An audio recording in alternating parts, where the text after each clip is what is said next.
Al Capone. Even the name is synonymous with the Italian mafia. Born in Brooklyn to Italian immigrants in 1899, Capone would eventually take over Chicago, where he ruled the underground world of organized crime with an iron fist. But it's no secret he loved West Michigan and spent a lot of time here. What's lacking is actual proof of that. Tonight, the Newschannel 3 I-Team uncovers some photos that may reveal Capone in a way he never intended us to see.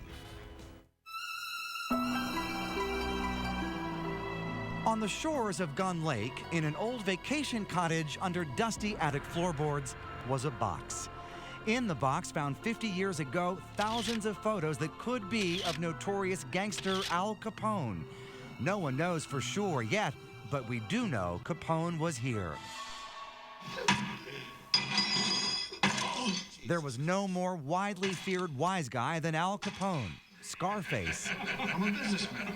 Immortalized on film. I want him dead. I want his family dead. Making mortal enemies and making millions bootlegging liquor. In the roaring 1920s, Capone was king of a lethal mafia syndicate called the Chicago Outfit. He controlled the flow of alcohol into Chicago during Prohibition by controlling, through fear or bribery, the cops, judges, and feds who might have stopped him. But in the mid-1920s, the heat was on, and Capone looked across Lake Michigan for a safe place to disappear. By all accounts, West Michigan was Al Capone's great escape, from the sandy shores of Lake Michigan to the pleasant towns of St. Joseph and Benton Harbor.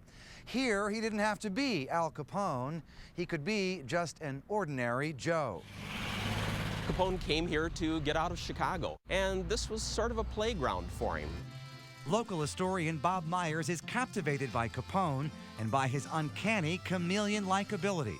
A cold-blooded killer in Chicago, Capone became a happy-go-lucky regular in Benton Harbor, putting away plates of pasta and meatballs in the restaurants of Benton Harbor's Little Italy, giving money to neighborhood kids, and holding court at the bar in the Vincent Hotel.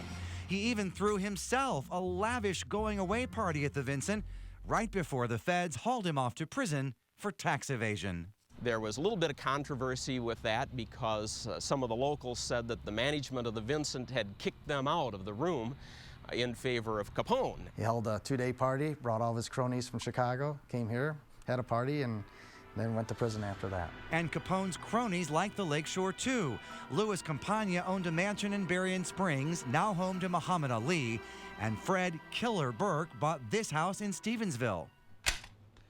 By far the most concrete evidence linking Capone to West Michigan, this 1921 Thompson submachine gun, one of the actual guns used during the notorious St. Valentine's Day Massacre, now kept under lock and key in the bowels of the Berrien County Sheriff's Office. This was the first real mass gangland killing in the United States. The St. Valentine's Day Massacre of 1929 was a hit that took out 7 rival gang members, reportedly ordered by Capone. These guns and an arsenal of other weapons were found during a raid on Fred Burke's house after a St. Joseph cop was gunned down allegedly by Burke. That blew the lid off Capone's hiding place, forcing the mobsters further inland. Among their many rumored haunts, the Dyckman Hotel in Paw Paw, where an underground tunnel leading directly to a bank is now walled off. And another known hangout, that century-old cottage on Gun Lake, where the wanted fugitive, his close associates, and their many girlfriends were known to while away weeks at a time, having booze-fueled parties on the beach and taking pictures. The guys would be wearing skimpy tank tops. The gals would be half-dressed.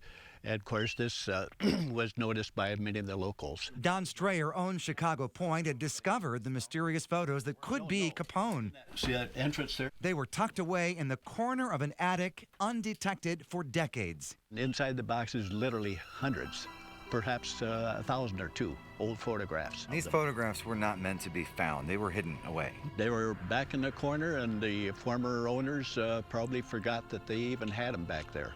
But is this the face of Al Capone? Is this?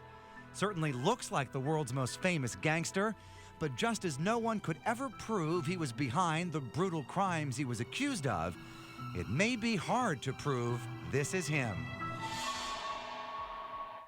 And we're hoping these photos will be positively identified as Al Capone through facial recognition technology soon. And we'll let you know what we find out.